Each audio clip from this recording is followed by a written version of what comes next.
Damn, that song is really intense. Welcome back to another chapter of Mortal Kombat Shaolin Monks Part 2. Last time, Kung Lao has just shown Aiko the round at the Wuxi Academy. After Raiden suggested to his combatants that they should take a breather for about a week, because there's hardly any activity in Outworld since the insurrection. And Katana and Liu Kang functioned as outcast or outworld scouts, patrolling Kahn's keep. They witnessed all the corpses lying around from the Tarkhan, Centaurs, Shokan, etc. So, they know it's not over yet. And meanwhile, at the desert in Egypt, in the Great Pyramid, Shao Kahn has performed a resurrecting ritual to bring Sindel back to life with the aid of Quan Chi and Shang Tsung, as well as the Shadow Priests. And I believe that Quan Chi has used the amulets, the real amulets, to resurrect Shao Kahn, help him restore strength, that kind of thing, when Shaolin Monks ended. So, it's not over yet. The invasion of Earthrealm is only the beginning. Alright. Chapter 4, Continuation 4, Invasion of Earthrealm. Inside a room filled with Chinese decor, Kung Jin and Aiko were at a light green table munching on some white rice in a small teal bowl, oriental vegetables, and a plate with some color, in conjunction with a few different kinds of sushi. I just love sushi, by the way. He invited him to the Academy's kitchen after he'd shown her everything it had to offer, excepting for one more chamber, which was said to be the most sacred of all. Aiko was amazed by that semi-tour. "Thanks so much for the food, Kung Jin, and for showing me around," she said as she was wiping herself with a soft napkin. It's made of magenta silk, because I'm sure the Oriental are like this. They don't use, paper and stuff. Jin's dexterity was very skilled in using his pair of the chopsticks, while Aiko was just using some wooden carved eating ware. "We have some of the best agriculturists and food handlers here," Jin spoke with high esteem. "We aren't just dedicated to fighting, you know." "Yeah, I see." She looked around, admired the foreign symbols, wallpaper, numerous pots. She thought they consisted of ashes of the monks' ancestors and deceased loved ones. She saw crafted animals representing each of the zodiac. "We have some of the best craftsmen, artisans, warriors, students, and teachers here. Everyone comes here and joins the White Lotus Society. That's where my uncle goes to." Queried who they were, Jin explained with enthusiasm it was a secret society originally established by Raiden. Ever since his ancestor, the Great Kung Lao, passed by the 16 hands, well, actually I should say 16 fingers, of the warmongering Prince Goro, the Sacred Club was created, hiring the best warriors in all of Earthrealm. Only they can learn about the other realms and understand the ways on defending them, though they must originally be from Earth. They can learn a variety of techniques, and commitments to the club wasn't always for life, meaning they can leave at any time, and their numbers were rumored to be minute. They don't always have to be monks, either. Every member must be identified with a white headband branded with a Buddhist symbol of an 8-petaled lotus. Their lives are secret, and members go through some very hard training. Follow his uncle and join it himself when he grew older. Sort of intimidated her. She never thought she could attain membership to such a strict and secretive cult. She sulked a little, thinking that her doubts on being equivalent to the U.S. military had been justified. A few moments later, they finished the scrumptious lunch. The Jin escorted her to the outer borders. "Come on! I have to show you this!" Jin was pulling Aiko by the hand as he led her to a subterranean staircase leading to a cavern through a sliding stone slab. Ripples were seen upon the opaque stone walls. led her in a slow trot, knowing still had a foot that weren't fully digested. The description was before I saw Mortal Kombat 11, so bear with me. To reach the Dragon Grotto, Aiko had her bare arms. Mostly Aiko's had hit the bare arms. She almost instantly wrapped them around herself to keep warm as best she could. Reese greeted the duo. Jin raised an arm and begged her to come further. Soon enough, they beheld an astonishing sight. There was light bubbling and sparkling in an alcove, but it was far away. Some guardrails greeted the duo, but Jin's body was blocking the open space.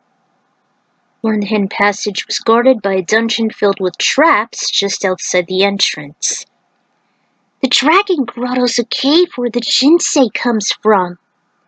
The Jinsei? What's that? Why is this place so important? We must protect the breakable heart of Earth. It's used to give the world life. And those that enter it, Raiden rests here after every fight, as does some of our warriors saving our world.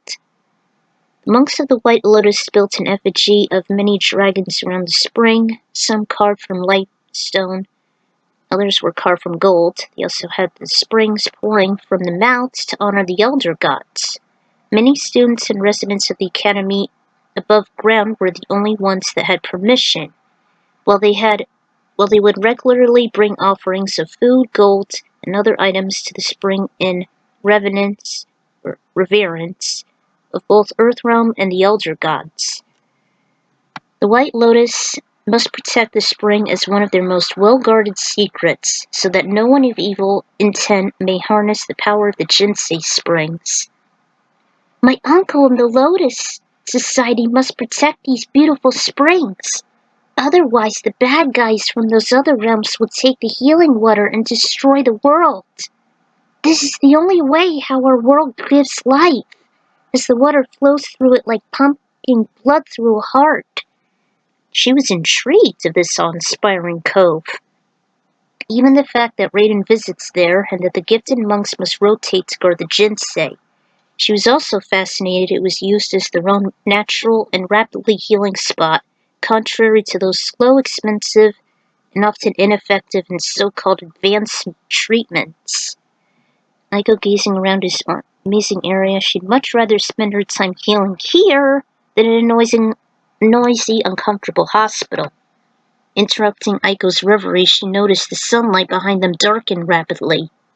Something's going on up there. Sonya and Jax both arrived at the Special Forces base and realized their commanding officer rejected them, not because they were always protecting Earthrealm, as they were their best agents, but because they were skeptics and magic users in other realms. They tried to convince their commanding officers they exist, and Earth was in constant peril, but they often said they have better things to do involving any drug or arms dealers, and sometimes warring with the ruthless citizens of Somalia. Feel they'd been honorably discharged, they set out to seek for Johnny Cage. Now, as you may not know, this story takes place in early 90s. The War of Somalia was starting. Jax remembered interrogating him after the forces spotted a distress signal. Turned out Sonya was escaping Shang Tsung's island after it began to self-destruct when Liu Kang knocked out the demon sorcerer without many souls in him in the first tournament. The demon was revived after Liu forced him into the circular pit. However, his revival cost him his age. I've been trying to tie in the movie with Shaolin monks, even though the Liu Kangs are pretty much different. I'll probably stick the one with Defenders of the Realm. The agent was also remembered seeing Kung Lao in Outworld before he and Liu faced off the youthful Shang, Kentaro, and Kahn. He was relieved all three fighters had been spared. Cage was at an outdoor sound station shooting a commercial of sorts. He looked up and noticed the two agents. He saw Jax, worrying there'd be another interrogation. But Sonya intervened and assured him he's on his side. They've been relieved of duty since the CEOs never believed in interdimensional conflicts. Figures.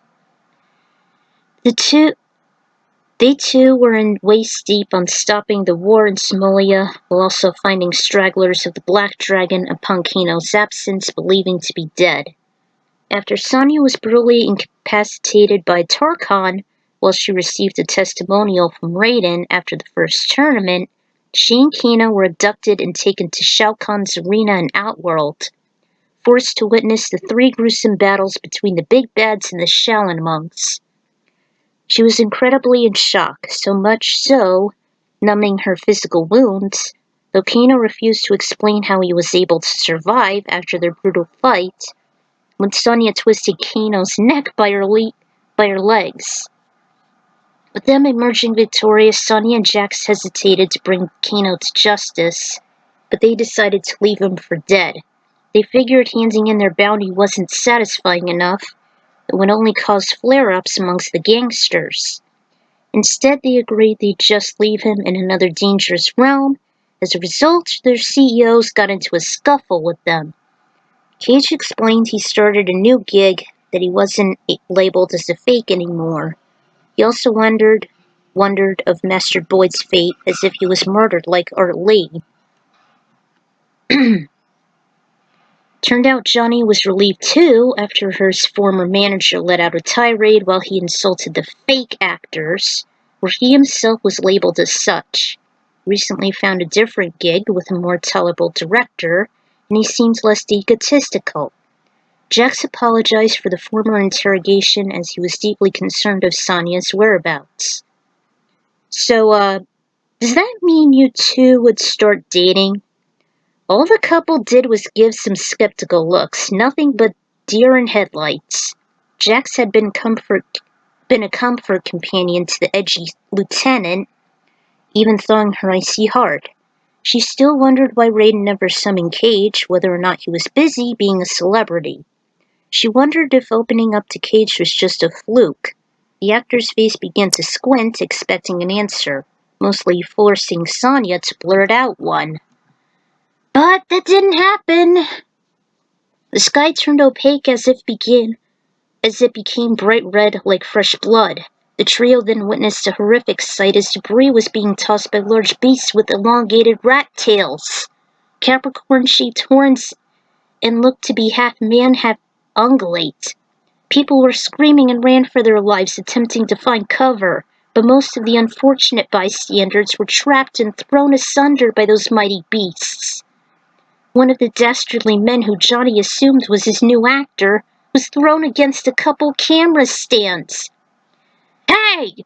What the fuck are you doing causing all this carnage? The centaur snorted, stumped one of his front hooves and faced his challenger. The great Emperor Shao Kahn shall finally make his place in Earthrealm. You better run, puny mortal. The Shao Kahn? Why now? Jax was just as flabbergasted since Kahn finally made his move after the failed insurrection. As we speak, your world is powerless as it shall merge with ours. Grovel before me, or meet your bloody death the way this poor fool did. You think we shall bow down to murdering monstrosities like you? I don't think so! This fueled Johnny with so much rage that he immediately stormed to the towering atrocity. Sonya implored to stop him, but Jax held her back. Started with a shadow kick. There's just no way this time he'd be able to punch the centaur in the groin, unlike Goro. Literally had the bottom torso of a horse. He had to rely on his strong kicks, at least high enough to reach the upper body. Each one did a bit of injury, but muscular horror grabbed and rose the hapless Johnny with ease and threw him asunder just a few yards away. The impact from the cold hard ashen floor stunned him. He wasn't ready for a powerful lunge after the beast leaped forward. He knocked Johnny down seamlessly, and all Sonya and Jax did was embrace the terror. The bionic man had enough and stormed into the fray. Jax! Unfortunately, the enemy used Johnny as a meat shield. Go! The actor pleaded as the centaur was holding him back. Head to the Wuxi Academy. I'm sorry, Sonya. He looked at her with droopy eyes, making the officer clam up. The demon simply snickered and switched hands. With his right hand, he managed to do the unthinkable, ripping Johnny's head off.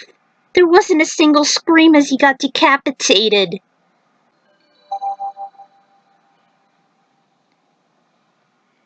It wasn't long before the compound was ransacked by Kahn's extermination squads as the massive bloody red and spiraling portal materialized in the sky, covering the peaceful balmy skies almost instantly. Jin and Aiko beheld the horrifying nightmare. She figured it was a tornado, but there was no wind to compensate. Though the ground began to tremble and hooves were pounding the pavement, large centaurs invaded the place, knocking over numerous stone slabs and slaughtering the monks. Before they were able to make a move from their stunned stupor, Raiden emerged in a flash of light. You two must stay within the Jinsei caverns. It's too dangerous for you to fight them. I must evacuate the other monks. But Raiden, what about my uncle? Kung Lao's on his way, though we must escort our people to safety. Raiden began to weaken and collapsed to his knees. Managed to teleport to the Temple of Light and force the elder monks to evacuate. It was just enough time for the hapless monks to escape, while Lao and Raiden fought off some of the extermination squads. Lao was wary of the centaur's lunges, thus keeping his distance and always evading their charges, no different than trying to subdue a horse, he said. He intervened at times, but the Thunder God can only do so much, mostly in their weaker upper bodies. Electrocuting. Strength began to waver. Lord Raiden! Lao looked with disbelief. He had no choice but to use his rod as a melee weapon. Unfortunately, this left him vulnerable. Fortunately, it left them a minor electrocution when it made contact. Lao was more nimbler. He countered and moved before each swipe. Realizing the fleshy upper body was weaker, he took advantage. He was also able to pull off multiple airborne kicks, up to 7, before they prepared for another charge. His best maneuver was teleporting behind the backs and perform an air dive onto them. At times, they fire a laser, which hit the two warriors a few times, though only Raiden can deflect them with his rod. Raiden and Kung Lao were able to hold their own, even though the monk was doing most of the work. The weakened god fell to one knee. Raiden! Lao was alarmed of all his angst. He tried to help him up. All Raiden did was slope. Raiden, what's happening? My powers! They're becoming weaker. Earthrealm is in great danger. It's being merged with Outworld. Pointed to the air and following his finger, Lao spotted the portal. This can't be happening! It is, Kung Lao. Shao Kahn has regained his lost strength. If the merger's complete, I would... No! I won't let that happen! I defeated Kahn before. I can do so again. He's stronger now. His extermination squads had already ruined Earth's own defenses. Wouldn't the Elder Gods stop him? They can't. Kahn's power will be absolute. The time is now before the merger is done. Mortal Kombat continues again. What must we do? I will try and teleport you and Aiko to Nightwolf's secret land. I had already escorted a few fighters there, but my strength can't hold out for long. After a tearful reunion by Jin, Lao took Aiko by the hand and the trio vanished as they held on to him. Somewhere in a distant wood from the Wuxi Academy, Kuai Liang was still on the hunt for smoke. He noticed the deadly cybernetics. Sector and Cyrax in the distance were plotting something for their Grandmaster Oniro. By the time the merger started and the assassins looked up, noticed the intruder, the three had been separated. Katana and Liu Kang were treading away from Kahn's keep awaiting transport, but they tried and failed contacting him, or anyone, from the Risk Communicators Nightwolf programmed. Nothing but radio silence. Princess raised an arm and immediately halted the monk as she first noticed a battered combatant. Kano! I thought he was dead! How could he have escaped from Shao Kahn's arena? Before he started to lunge at him, all three fighters were paralyzed. They were being numb and grounded by intense gravity. In eastern coastal area, Raiden alerted Nightwolf and Kiba, then assisted on evacuating the Makoto. Or it should be Matoka. The shaman noticed his computer system detected there was a massive swirl filled with red and black spirals, before it automatically was shot in his wristband. As some realms were restricted or rather sealed off, Raiden noticed his powers and strength were being sapped. They still needed to await the arrival of Liu Kang, Katana, Sub-Zero, Sonya, Jax, Johnny, and Stryker. Meanwhile, unlike the Special Forces, he wasn't relieved from duty, resumed his position as a riot control officer in New York. He was the closest to behold the emergence of a sinister castle. Massive fortress risen from a distant street and beneath a gigantic swirling portal. It had a pair of horns protruding from the upper corners. It was very well lit with spikes on top, and a few windows creating an illusion of a face. It was official. This was indeed Mortal Kombat. I forgot to mention that I kinda made up Kung Jin's design, based on Little Samson. Wonder if the Jinsei was inspired by Final Fantasy VII based on the life stream and its corruption in the planet. Like how the Shinra abuses its life force, there's the core and the Holy Lands, and how Sephiroth clones kept on corroding it even in having children. And there's songs for that. Just a future reference, I highly recommend checking out a video known as The Aesthetics of MK3, and also 616 Entertainment's retrospective. Boy, was it a goddamn doozy coming up with such scenarios for the combatants. We finally get to see the sacred Jinsei, which would be of greater significance later on. So no more delays. We're at the events of Mortal Kombat 3. And it's second to Shaolin monks.